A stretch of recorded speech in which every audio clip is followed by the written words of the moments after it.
जय माता दी दोस्तों। एक शिष्य था। गुरु उन्हें ध्यान सिखाते थे, पर उस शिष्य का ध्यान में मन नहीं लगता था। महीनों बीत गए, साल बीत गए, पर उसका ध्यान नहीं लगा। तो उसने अपने गुरु के पास जाकर कहा, गुरुजी, मैं कई महीनों से प्रयास कर रहा हूँ, पर मैं ध्यान नहीं कर पा रहा हूँ। तब गुरुजी बोले, एक काम करो, यहाँ के जो राजा हैं तुम उनके पास जाओ, वो तुम्हें सिखा देंगे। वो राजा के पास गया तो उसने देखा राजा तो भोग विलास में रमे हुए हैं, मदिरा और शराब नृत्य देख रहे हैं। ये सब देखकर वो वहां से जाने लगा। जाते हुए उसे राजा ने देखा तो रोका, और जब उन्हें पता चला कि उनके गुरुदेव ने उसे भेजा है तो राजा ने कहा, आप हमारे महल में आए हो तो अतिथि सत्कार का मौका दे दो। राजा के निवेदन पर शिष्य ने कहा, ठीक है राजन, हम रुक जाते हैं। शिष्य ने ऐसा कभी आरामदायक स्थान देखा नहीं था। उसे देखने को मिला, उसे अनुभव करने को मिला।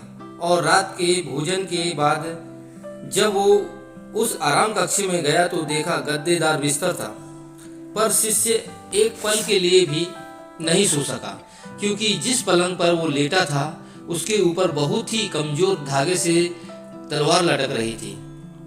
उसे ऐसा लग रहा था कि किसी भी समय वह उसके ऊपर गिर सकती है और तलवार सीधे उसके सीने पर घुस सकती है।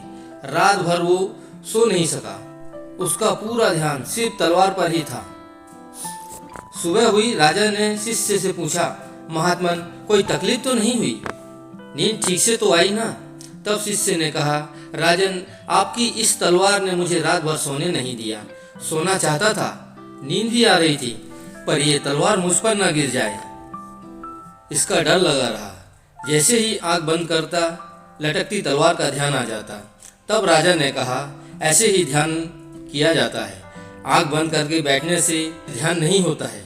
ध्यान का सही अर्थ है सोते जागते, उठते बैठते, आते जाते, खाते पीते, हर समय उस परमात्मा का ध्यान करना। जब हम ध्यान लगाते हैं तब हमारी अंतर आत्मा के दिव्य दर्शन हो जाते हैं, और उसी दिव्य प्रकाश में ही हमारे विकार के दर्शन हो जाते हैं। इसलिए पहले हमें अपने आप को खोजना पड़ेगा। कमजोर इंसान हालात के आगे मजबूर होकर सिर झुका देते हैं, लेकिन कुछ इंसान ऐसे होते हैं जो हालात पर सवार हो जाते हैं।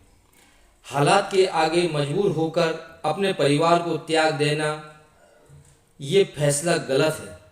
हालात से लड़ने की हिम्मत जुटाना चाहिए, उनसे कभी भागना नहीं चाहिए। ये सोच ही इंसान को कमजोर बना देती है। ये कौन सा संस्कार है जो हम अपने घर परिवार से ही भागते हैं? ऐसे में क्या ईश्वर आपको मिलेंगे? हर इंसान की जिंदगी में अच्छे बुरे दिन आते हैं। जहाँ रोशनी है तो वहाँ अंधेरा भी रहेगा, जहाँ उदय है तो अस्त भी। जिंदगी सदाबहार नहीं रहती है। दुख भी होते हैं तो सुख भी होता है। ये कुदरती व्यवस्था है, हमें इसका सामना करते रहना चाहिए। जो ऐसा करता है, ईश्वर उसका साथ देता है।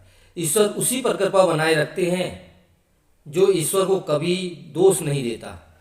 जो इंसान अपने आप को नहीं समझ पाता, जान पाता, वो दूसरों को कैसे जान पाएगा? अपने आप को जानना, आत्मा के दर्शन करना, अपने अंदर जो ज्ञान का प्रकाश है उसे अपने जीवन को प्रकाशित करना। जब हम ज्ञान के प्रकाश से प्रकाशित हो जाते हैं तब हम दूसरों की खोज आसानी से कर लेते हैं। जय माता दी दोस्तों।